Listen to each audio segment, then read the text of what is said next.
로마 제국은 사실 이거 일반 세계사잖아요. 교회사라기보다도, 그죠? 세계사잖아요. 세계사.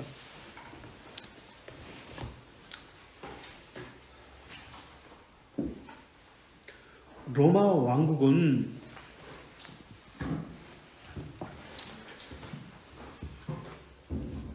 로마 왕국이 있었습니다. 그리고 로마 공화정이 있었습니다. 그리고 로마 제국이 있습니다. 그 정치 양태가 다 다르죠. 그래서 고대 로마에는 공화국 이전입니다. 로마의 7왕이 통치했습니다. 종교는 다신교였습니다. 로마에는 7개 언덕이 있거든요. 그리고 강이 있었습니다. 테베레 강.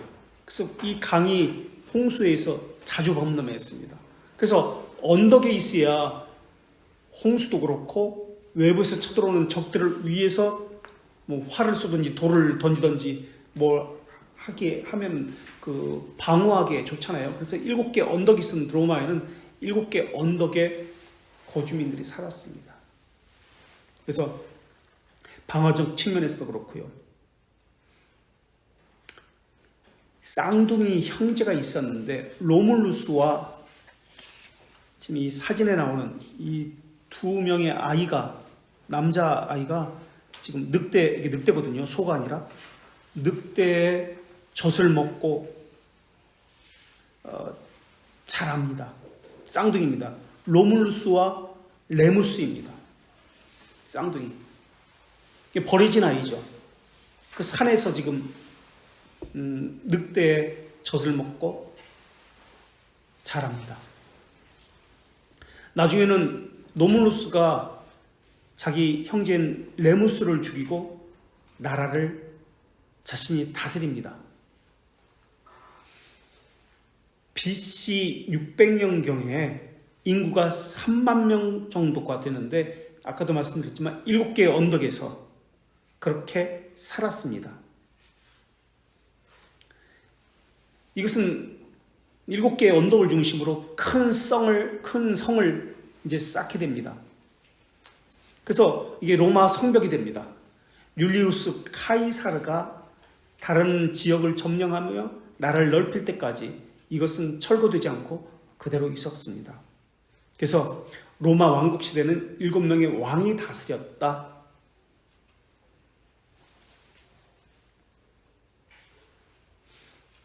이게 250년 정도 기간입니다.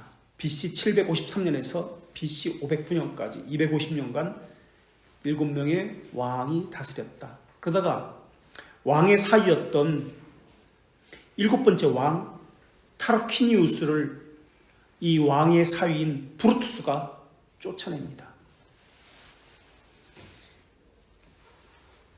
그래서 공화정을 수립합니다. 공화정이라는 것은 귀족에 의한 통치를 이야기합니다. 그러면서 로마 공화국이 등장합니다. 그래서 첫 번째 시기는 로마 왕국의 시기, 왕이 있어서 다스리는 시기입니다. 250년간 7명의 왕이 있었습니다. 그리고 두 번째 시기는 블루투스에 의해서 로마 공화국이 등장하는데 BC 509년에서 BC 27년까지 로마 공화국입니다. 공화국 체제가 이루어집니다. 그래서 군사적 우위를 가지고 주변 국가를 정복하기 시작합니다. 이 공화국의 마지막 황제가 율리우스 카이사르입니다. 율리우스 카이사르. 그리고 27년에 무너졌으니까 28년부터 로마 제국이 시작됩니다. 그러니까 율리우스 카이사르까지는 로마 공화국 시대고 그 다음부터 아우구스투스 카이사르부터 로마 제국이라고 불립니다. 아우구스투스 카이사르는 성경에 나오는 인물입니다. 호구 조사를 했던, 누가복음 2장에 나오는 예수님의 조사를 했던 그 왕이 아우구스투스 카이사르 왕입니다. 그런 구조를 가지고 로마 왕국, 로마 공화정, 로마 제국 이런 구조를 가지고 이렇게 나라가 유지됩니다. 자, 책으로 가서요. 로마는 크게 세 부분으로 나뉘었습니다. 책으로 가서요. 초대교회를 이해하기 위해서 첫 번째 기둥인 초대교회는 네 가지 기둥이 있다고 했습니다. 뭐였죠? 로마 제국하고 10대 핍박, 또 세 번째 교부, 이단. 네 가지 기둥 중에 첫 번째 기둥인 로마 제국을 합니다. 약 2000년 동안 유럽을 비롯해 온 세계에 영향을 끼쳤습니다. 로마 제국은 크게 둘로 나눌 수 있습니다. 앞에 왕정 시대는 지금 뺐네요. 이 책은 하나는 공화국 시대입니다. 그러니까 원로원이라든지 귀족들이 다스리는 것을 공화정이라고 합니다. 공화정치, 공화국이다. 다른 하나는 제국입니다. 이따금 로마 역사를 주제로 한 영화를 보면 SPQR이라는 글자가 새긴 옆에 우측에 있는 그림에 있죠. SPQR 이라는 글자가 새긴 깃발이나 황제석을 볼 수 있습니다. 이 알파벳의 뜻은 원로원과 세나투로, 원로원과 로마 시민이라는 뜻입니다. 세나투스 포플루스쿠에 로마누스라는 뜻입니다. 왜 로마인들은 이것을 삼았을까요? 원로원과 로마 시민, 이게 로마 공화국이라는 뜻이기 때문에 그렇습니다. 우리의 뿌리는 로마 공화국이다. 지금 요 늑대와 두 명의 아이들이 있잖아요. 이게 노물루스와 레무스 쌍둥이입니다. 기원전 771년 출생했다고 추정됩니다. 마지막 첫 번째 황제 이름도 노물루스고요. 마지막 소로마 제국의 황제 이름도 노물루스입니다. 이름이 똑같죠. 그래서 게르만 장군 오토아케르에 의해서 멸망을 당합니다. 우리는 로마 제국하면 상징적인 것이 혹시 독수리 아닐까라는 생각을 하기도 합니다. 독수리가 아니라 독수리는 서고트족 상징입니다. 서고트족은 오늘날 스칸디나비아, 스웨덴, 노르웨이 여기서부터 시작한 것을 이야기합니다. 독수리. 그래서 미국도 독수리가 상징이잖아요. 스칸디나비아에 시작했다. 노르웨이, 스웨덴 이런 데서. 이 그림 SPQR 늑대와 아이 둘 요것을 상징으로 여담으로 자신의 그 엠블럼으로 삼고 있는 축구 구단이 있는데 혹시 요 엠블럼 가슴에 이렇게 마크를 달잖아요. 뭐 FC 서울, FC 뭐 대전, FC 뭐 토트넘 이런 식으로 마크가 달잖아요. 그럼 토트넘 같은 경우는 닭, 수탉 이렇게 그림 있는 거 이렇게 달고 축구공에다 요게 어디 구단일까요? 축구팀 구단 가운데. 축구 관심 없나 보다.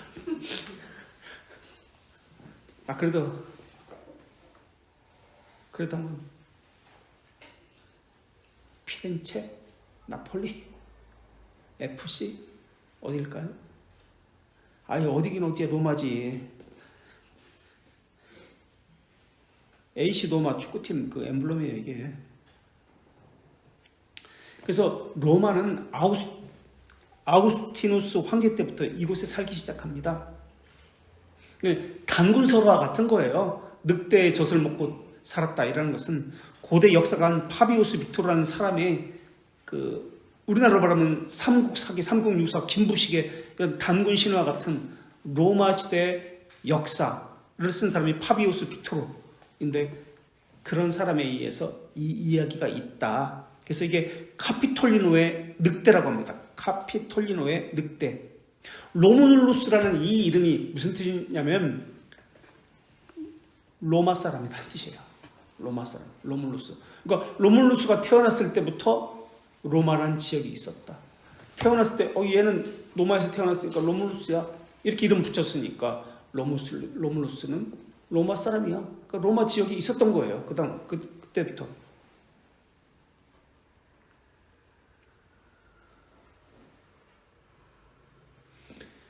자, 로마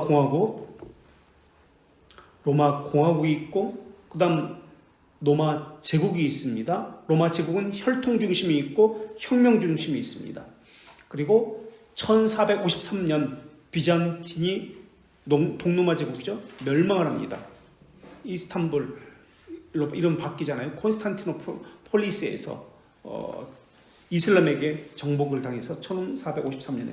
그리고 신성 로마 제국도 나폴레옹에 의해서 1806년에 멸망을 당합니다. 자, 로마 공화국 BC 509년에서 BC 17년까지.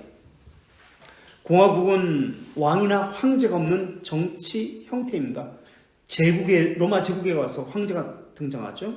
로마 왕국에서 왕이 있었고, 로마 공화국에는 2명의 집정관이 있었습니다. 그래서 그들이 도시국가를 다스립니다. 2명의 집정관은 원로원이 선출하는 사람이 있었고, 이 원로원은 320명의 의원들이 구성되어 있습니다. 장로들 있죠. 320명의.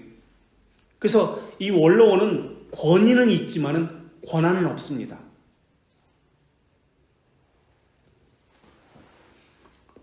권위는 있으나 권한 없는 것이 원로원이다. 그리고 평민들이 선출하는 호민관으로 구성되어 있습니다.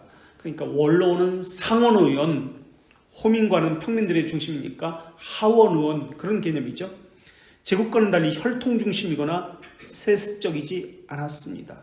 이제 아우구스투스가 정권을 잡자 집정관과 호민관은 명목만 있습니다. 자신의 왕권을 발휘해야 되기 때문에. 그래서 호민관은 백성들이 탄원하면 누구든지 들어줘야 했습니다. 그래서 호민관의 집은 언제든지 대문을 열어놓고 살아야 했습니다.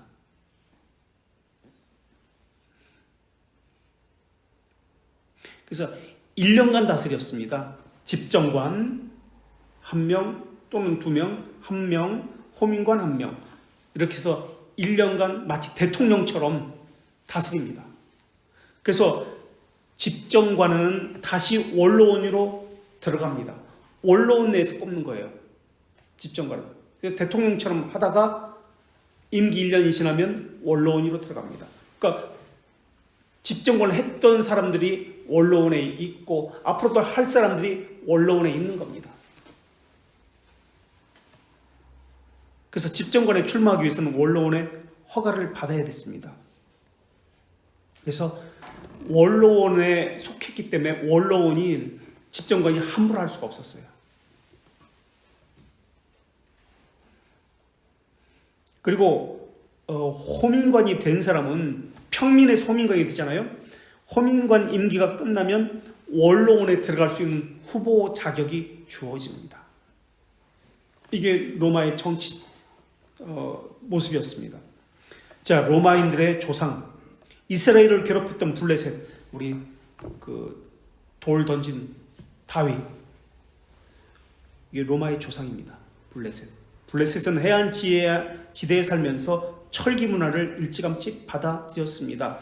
그러나 이스라엘은 사울왕과 요나단 외에 병기가 없었습니다. 당시 페니키아인은 기원전 1200에서 900년 사이에 해상 무역에 독점했던 그런 사람들입니다. 최초의 갤리선, 노예 옛날에 무역했던 사람들이 탔던 것이 갤리선인데 이것을 사용한 문명인입니다. 페니키아인.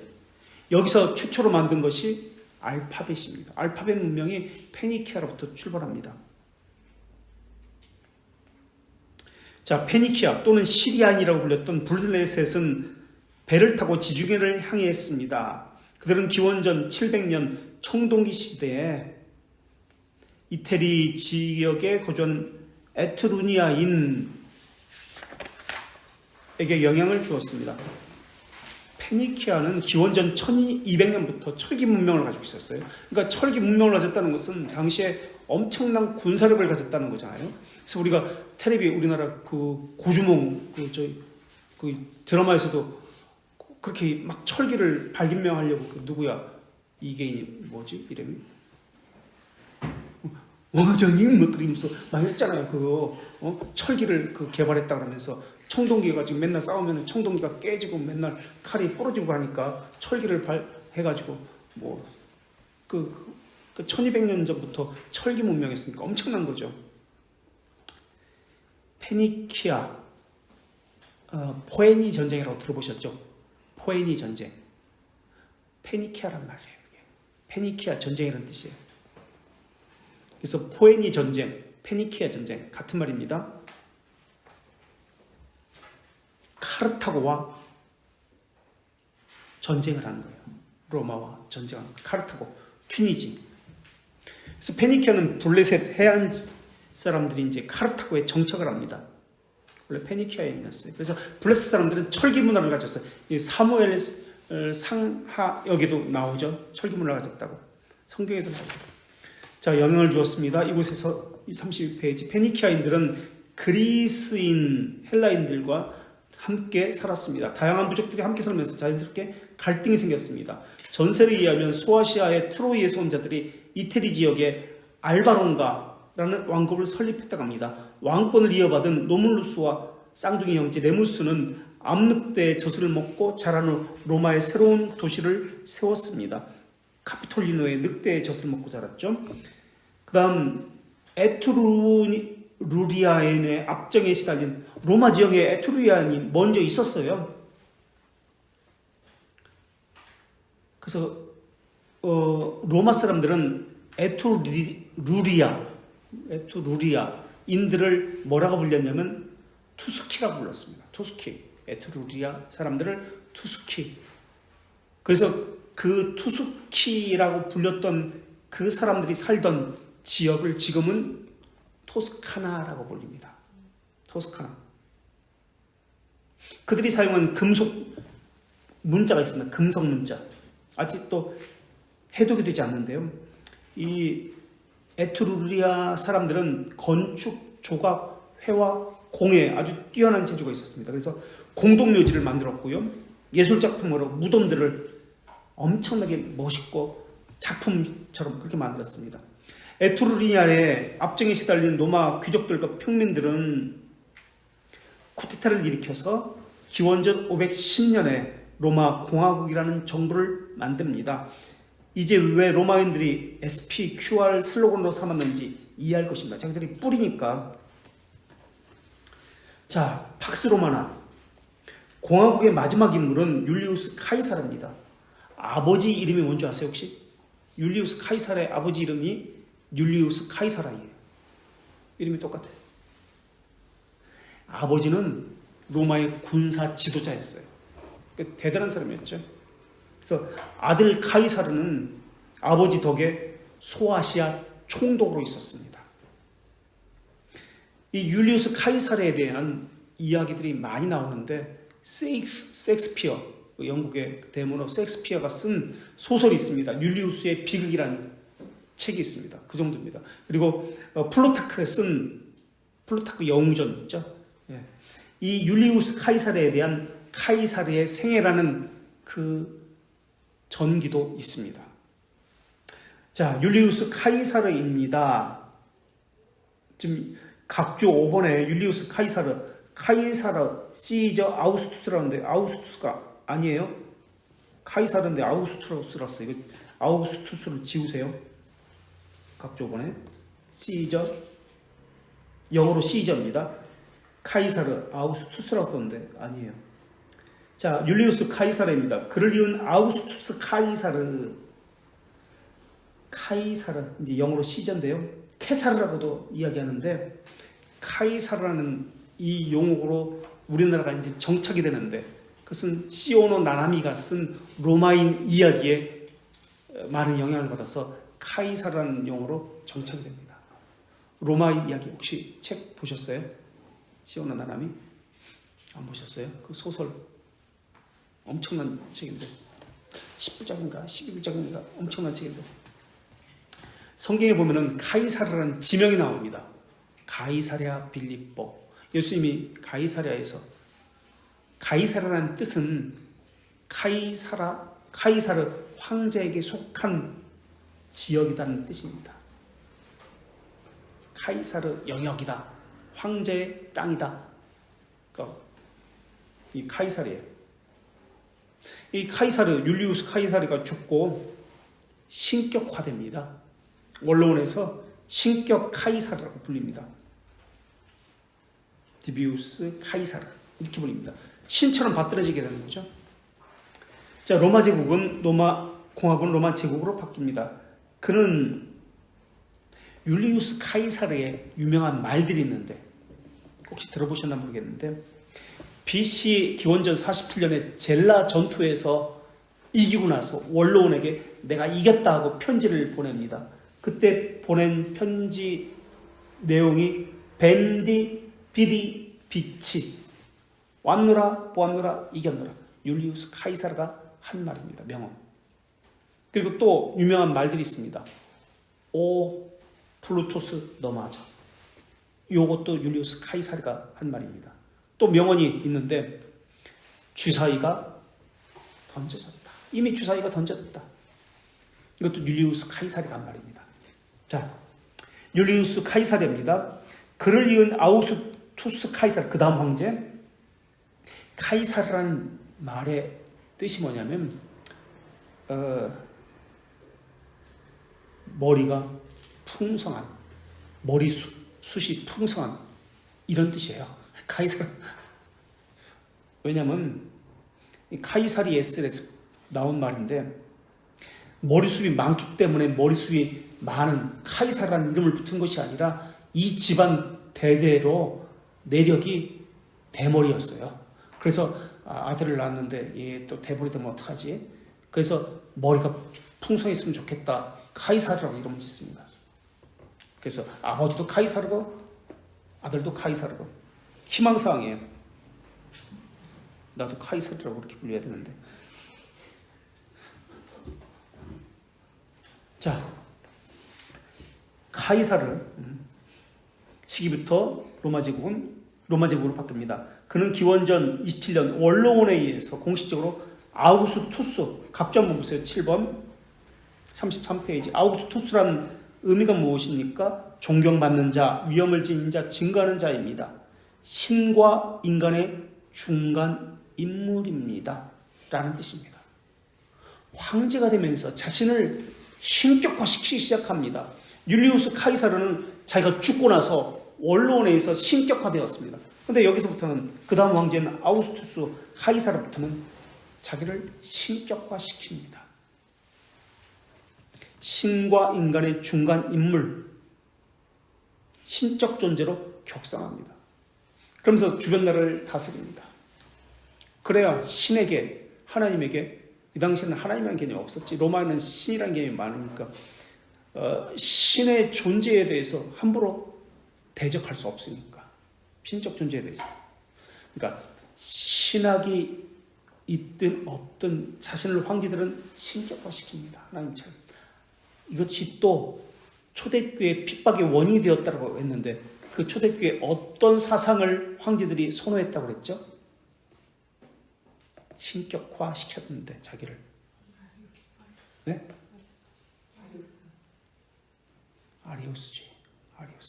양자로. 신이 될 수 있다. 황제가 하나님에게 임명받았다. 지금 그거예요. 교황은 똑같잖아요. 교회 역사에 똑같잖아 지금. 로마가 그 제국의 그 황제가 왕이 하나님이 될 수 있다. 아리우스주의. 교황이 하나님이 대리자다. 그리스도의 대리자다. 좀 똑같잖아요. 자, 그래서 33페이지. 로마의 제국 정치는 다시 둘러나오는데 첫 번째는 아우구스투스 카이사르 때부터 네로까지 혈통 중심 황제권의 정통성이 이어진 제국입니다. 그 이후에는 혁명권을 통해 황제권이 장악됩니다. 이제 정통성이 없는 시대가 된 거예요. 정통성이 없기 때문에 왕적 권위를 세우기 위해서 황제 숭배가 시작됩니다. 그러면서 더 강화시킨 거예요. 신적 권위를. 자신은 하나님과 그러니까 신이다라는 것을 강화시킵니다. 그러면서 이것을 반대했던 기독교를 핍박합니다. 지금도 마찬가지예요. 정통성이 없다는 것을 인정하지 않으려고 반대 세력을 다 죽이는 거예요. 정통성이 있은 사람은 그렇게 하지 않습니다. 포용합니다. 정통성이 있다는 것을 만들기 위해서 오늘날도 똑같이 하잖아요. 어떤 미국 대통령이 가서 같이 사진을 찍어 그거 가지고 상을 받았다. 헌금 많이 해가지고 구제 많이 해가지고 상을 받았다. 같이 사진을 찍고 악수를 한 거 가지고 이제 선교하잖아요. 포교하잖아. 그리고 엘리자베스 여왕하고 같이 사진 찍었다. 이걸 가지고 포교하잖아. 정통성을 만들려고 그러는 거예요. 역사적 전통성이 그대로는 없어요. 사도적 전통성을. 근데 그걸 일부러 만드는 거예요. 우리는 그걸 만들 필요가 없어. 그냥 있으니까. 정치인들이 사실은 대통령이 돼야 되는데 판검사, 변호사, 정치 해보지도 않은 사람들이 갑자기 정치를 한다고 뛰어서 대통령이 되니까 그냥 단칼에 다 자르는 거예요. 상대 포용하지 못하고 다 잘라버리는 거예요. 자기가 경험한 것은 법이니까 그 법대로 하는 거예요. 법적 질서를. 정치는 그런 게 아닌데 타협이고 협상이고 좀 내어주고 이런 것인데 이런 걸 못해요. 자, 정통성이 없어서 그래서 정교유착을 하는 거예요. 중세 때. 지금 황제도 마찬가지예요. 로마 황제도. 정통성의 문제예요. 정통성. 자, 이후 혁명을 통해서 황제권이 장악됩니다. 이때부터 기독교에 대한 핍박이 시작됩니다. 정통성 때문에 혈통에 따라 황제직에 오르면 정통성이 있지만 그렇지 않고 혁명으로 오르면 정통성을 주장하기 어렵습니다. 하는 수 없이 절대 권력을 과도하게 행사하면서 자신을 반대하는 사람을 잔인하게 다스립니다. 이러한 절대 권력에 순응하지 않고 하나님을 왕으로 모시는 기독교인들은 로마 황제의 눈에 무신론자이며 모반자였습니다. 뼈대에 있는 가문. 율리우스 카이사르의 혈통을 중심으로 이루어진 왕조는 율리우스 클라우디우스 왕조는 율리우스 때부터 네로까지 혈통 중심, 네로까지를 말합니다. 68년에 죽죠. 자살하죠. 이 왕조의 연대에 집권했던 황제들은 아우구스티누스, 티베리우스, 칼리쿨라, 클라디우스, 우디우스, 네로 혈통 중심입니다. 그 이후 로마 제국의 오연제를 거친 후 오연제가 지나고 나서 그 다음부터 무정부 시대, 혁명 시대가 됩니다. 그러니까 오연제라는 것은 로마 최고의 전성기를 보낸 현명한 황제다, 현명한 왕이다라는 개념이 오현제입니다. 그래서 오현제 이후 로마는 몰락합니다. 계속해서 혁명 정치가 있고요. 외세 침입이 계속 있습니다. 그래서 네르다 황제가 오현제 시대를 엽니다.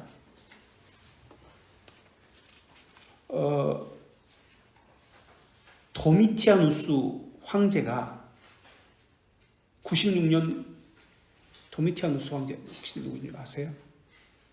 도미티아누스 황제. 도미티아누스 황제. 성경에 어떤 인물과 연관될까요? 도미티아누스 황제. 사도 요한을 반모섬으로 귀양시켰습니다. 황제가 죽으면 황제가 내린 칙령도 무효가 됩니다. 그래서 황제가 죽으면서 근위대한테 살해당하면서 황제가 내린 사도 요한에 대한 칙령도 무효가 돼서 풀려납니다. 그 다음 황제가 지금 이 네르바 황제입니다. 각주 8번 보세요. 오현제, 네르바 황제, 트라이아누스 황제, 하드리아누스 황제, 피우스 황제. 트라이아누스 황제 때 같네요. 사도 요한이 트라이아누스 황제 때 같네요. 하드리아누스 황제, 피우스 황제, 아우렐리우스 황제 5명의 로마 제국 황제를 일컫는 용어입니다. 이 용어는 이태리 정치 철학자 마키아벨리가 언급한 것입니다. 그런데 여기서 네르바 황제를 제외하고는 나머지는 로마 출신이 아니에요. 속주 출신입니다. 속주. 다시 말하면 네르바 황제는 로마 출신이다라는 말의 의미는 귀족 출신이라는 말의 의미입니다. 정치인 출신입니다. 군인 출신이 아니란 말입니다. 속주란 말의 의미는 변방에 있는 그러한 사람이었다는 뜻입니다. 다시 말하면 군인 출신이다라는 말의 의미입니다. 그래서 네르바가 그 다음 황제인 트라이아누스를 양자로 삼습니다. 그래서 이 트라이아누스 이름이 카이사르 네르바 트라이아누스입니다. 속주 군인 출신이었던 이 트라이아누스는 군사를 이끌고 로마 제국 최대 영토를 확장한 그러한 왕입니다. 자, 넘어서 34페이지. 가이사 아구스투스. 공화국이 끝나고 로마 제국을 시작한 아우구스투스 카이사르, 영어로 시저는 황제라는 칭호를 처음 사용한 자입니다. 황제에 해당하는 세 가지 칭호가 있습니다. 개인적으로 모두 사용한 황제입니다. 황제는 공식 칭호로 영어로 엠페로입니다. 점차 카이사르는 명칭을 교호적으로 사용했고 훌륭한 황제를 말할 때 카이사르에 덧붙여서 아우구스투스 무슨 뜻이죠? 존경받는 자를 사용하기로 했습니다. 아우구스투스 카이사르는 로마 황제 중에서 가장 위대하고 가장 도덕적이었다고 합니다. 특별히 아구스투스 때부터 마르쿠스 아우렐리우스 시대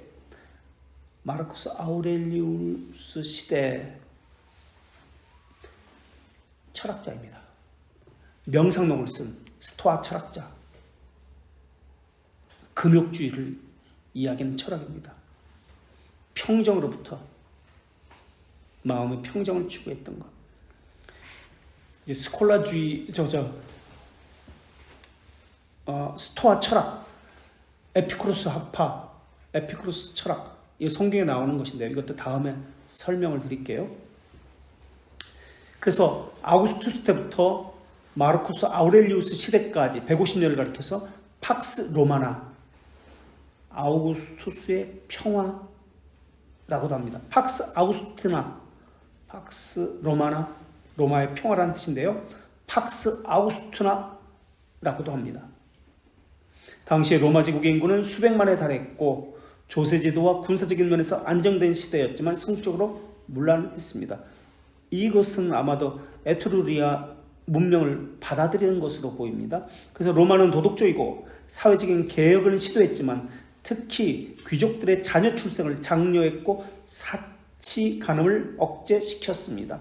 이 팍스 로마라 이름을 따라가지고 그 이후로도 중세나 그 팍스 게르마니아, 팍스 브리타니카, 팍스 몽골리아, 팍스 아메리카나 이런 신조어를 계속 만들어냈습니다. 자, 이 부분은 넘어갑시다. 36페이지 끝으로 아우구스투스가 치정했던 시기에 예수 그리스도께서 세상에 오셨다는 것을 기억합시다. 아우구스투스가 있을 때 예수님께서 세상에 오셨다는 걸 기억합시다. 성경에서 그를 카이사르 아우구스투스라고 명명합니다. 가이사 아구스토. 예수님께서 성육신으로 오셨을 때 황제가 카이사르 아우구스투스 시대였습니다. 공생애를 시작했을 때는 티베리우스 때였다는 것을 기억하십시오. 자, 디베리오.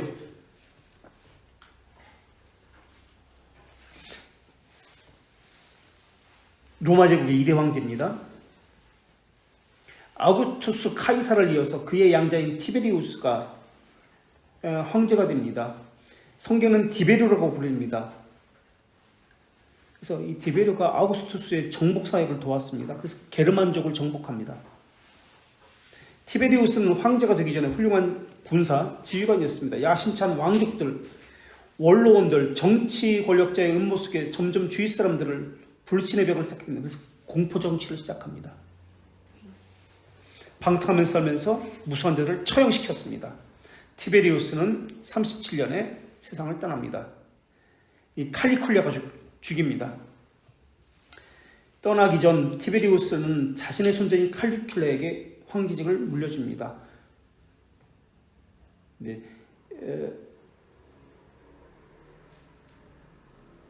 자기 할아버지를 죽였다고도 이야기하고 병에 걸려 죽었다고도 이야기합니다. 이게 79세 때입니다. 어쨌든 그에 대한 평가는 로마 제국의 원로원이며 역사가인 타키투스 아시아주의 총독입니다.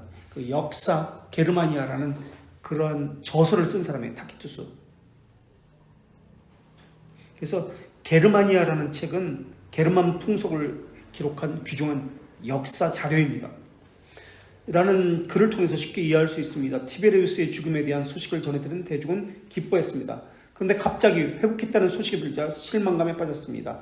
칼리쿨라와 경비대장 마르코가 그를 질식사시켰다고 하자 대중은 다시 기뻐했다고 합니다. 칼리큘라가 난쟁이인데요. 엄청난 폭군으로서 공포정치를 더 합니다. 자, 계속해서 그만큼 티베리우스는 압정을 행했고 대중의 인기를 받지 못했습니다. 한마디로 폭군이었습니다. 그런데 그의 손자 칼리큘라는 영화도 나왔죠. 대단한 폭군으로 역사 속에 등장합니다. 그래서 티베리우스의 평가는 극과 극입니다. 자신에게 주어진 그 수많은 명예 칭호는 거절한 사람입니다. 그리고 자신에 대한 비난까지 다 수용했던 사람이 이 티베리우스예요.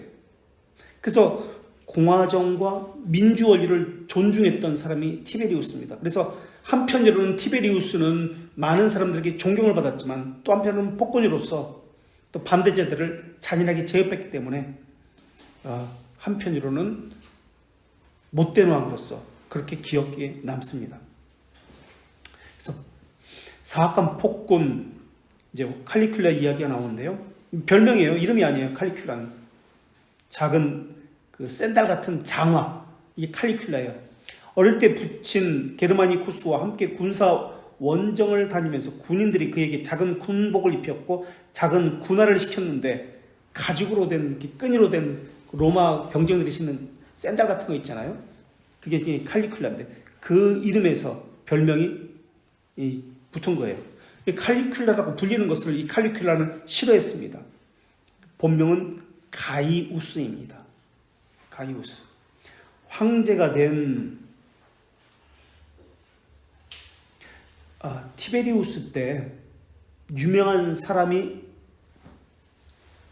유대 총독으로 파견됩니다. 그게 누굴까요? 5대 총독인데 티베리우스 황제 때 5대 총독인 이 사람이 파견됩니다. 그래서 이 사람은 성경에 나옵니다. 아주 유명한 사람입니다. 누굴까요? 그래서 성경에 나온 사람 찍어보세요. 유대 총독. 티베리우스 때입니다. 빌라도 총독. 빌라도 총독. 티베리우스 왕의 때.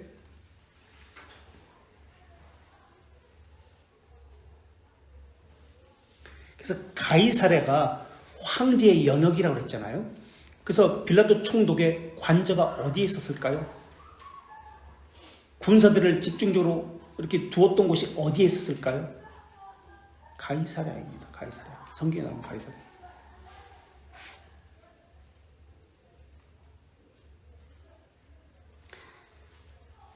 자, 사악한 폭군.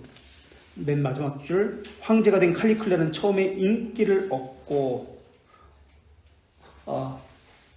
빌라도에게 죽음을 당하시고, 사도신경에서 그렇게 하나요? 정확한 표현이 뭔가요? 뭐죠? 사도신경에서 빌라도에게 죽임을 당하신 건가요? 고난을 받으사. 정확한 표현은 뭐죠? 빌라도에게입니까? 빌라도에게 고난을 받는 겁니까? 사도신경에 빌라도에게 고난을 받는 겁니까? 그럼 빌라도가 나쁜 놈이네. 우리는 전혀 상관이 없고 빌라도 치하에서입니다.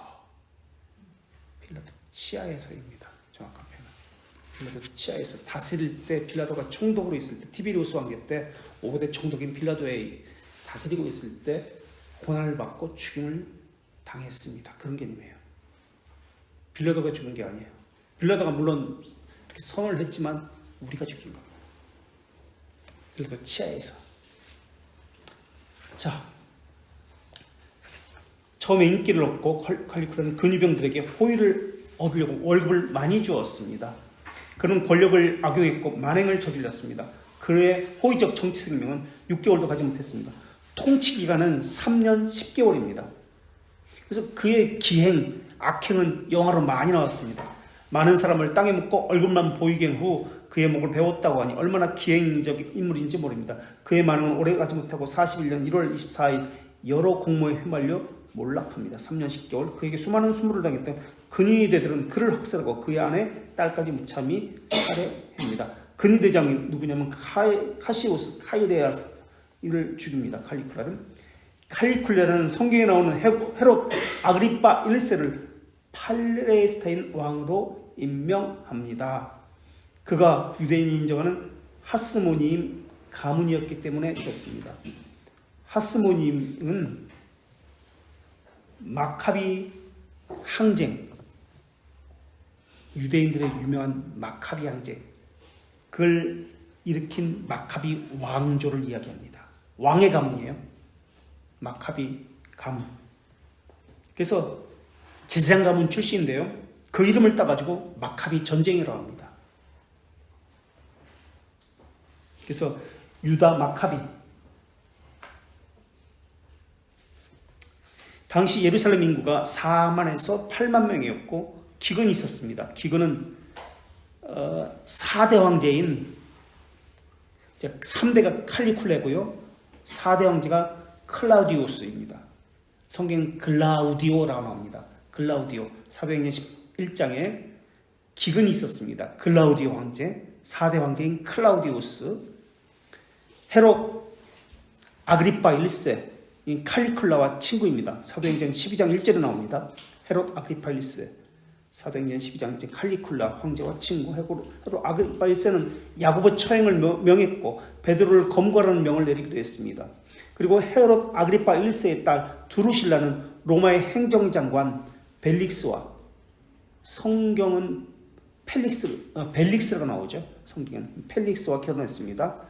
칼리큘라는 영국을 침략하기 위해서 등대를 세웠는데 이게 즉흥적으로 이루어졌는데 지금도 바티칸 광장에는 25.37m 되는 바티칸 방첩탑이 있습니다. 그 방첩탑은 칼리큘라가 37년 이집트에서 로마로 운송했고 이집트에서 가져온 거예요. 1586년 로마 교황 식스토 5세가 이곳에 세웠습니다. 이 방첩탑 옆에 보세요. 38페이지 그림, 삐쩍 위로 올라간 삐쩍한 거 앞에 있는 이게 태양신을 숭배하는 거예요. 태양신 숭배. 그래서 이집트에 가져가지고 태양신을 숭배하는 것을 바티칸 성당 입구에 세웠습니다. 태양신 숭배 사상. 그런데 식스토 지금 5세가 1586년에 세웠는데 이 방첩탑을 태양신을 숭배하는 이것을, 근데 그 위에 십자가를 하나 더 올려놨습니다.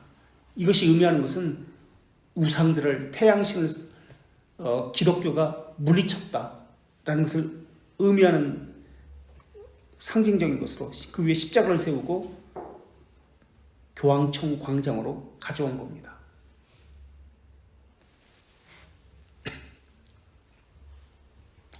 자, 그래서 이교도에 대한 기독교의 승리라고 그렇게 이야기합니다. 언급결의 황제가 되었습니다. 자, 칼리큘라의 만행을 묵묵히 볼 수 없던 그 우파는 공화국을 회복하려고 칼리큘라를 암살합니다. 그 뒤에 겁에 질려 숨어있던 클라우디우스 네로의 아버지는 언격결에 황제직에 올랐습니다. 카이사르는 호칭을 사용한 자입니다. 신약 성경에는 그를 글라우디오라고 불립니다. 49년 로마시 유대인과 논쟁과 소요가 일어났죠. 일시적으로 클라우디우스는 유대인을 로마에서 추방합니다. 52년 이후 그들에게 호의를 베풀었고 클라우디우스는 요염한 조카딸 아그리피나와 조카딸하고 이세와 결혼합니다. 그리고 그녀의 아들 네로가 다음 황제직에 올립니다. 그래서 자기 조카와 결혼하는 것이 로마법에 위배되기 때문에 법 자체를 바꿔버립니다. 그래서 로마 전세례는 클라우디우스가 아그리피나에게 54년 독살당했다라고 정해집니다.